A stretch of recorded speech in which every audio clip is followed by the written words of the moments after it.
Alright, we're filming. The Bear's Tale. Once upon a time, there was a fisherman who earned a living selling fish from a cart. One cold winter day, while the fisherman was crossing the woods, a wily fox smelled the fish and began following the cart at a close distance. The fisherman kept his fish in long wicker baskets, and the sight of the fish made the fox's mouth water.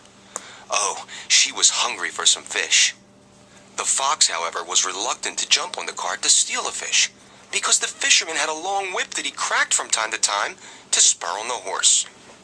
He didn't want the whip used on him, but the smell of fresh fish was so enticing that the fox overcame her fear of the whip, leaped on the cart, and with a quick movement of her paw, dropped a wicker basket on the snow.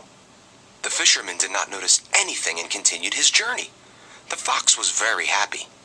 She opened the basket and got ready to enjoy her meal.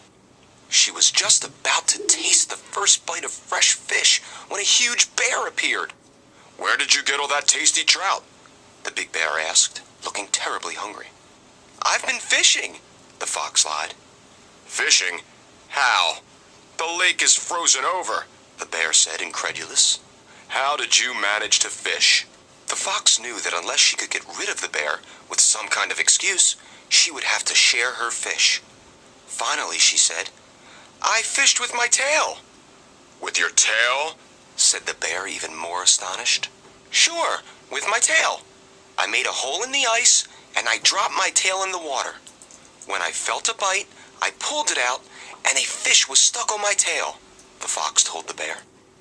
The bear, a gullible type, touched his tail and his mouth began watering. He said, "Thanks for the tip. I'm going fishing too," and the bear lumbered away. The lake was not too far away, but the ice was very thick, and the bear had a hard time making a hole in it. Finally, his long sharp claws got the job done. As time went by and evening approached, it got colder and colder. The bear shivered, but he kept sitting by the hole with his tail in the water. No fish had bitten yet.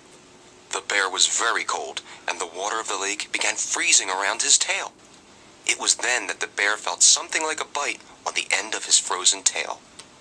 "Oh, success at last," he thought.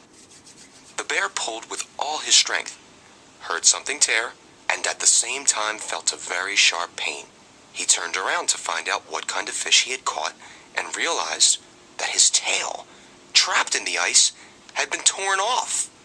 Ever since then, bears have had a little stump instead of a long, thick tail.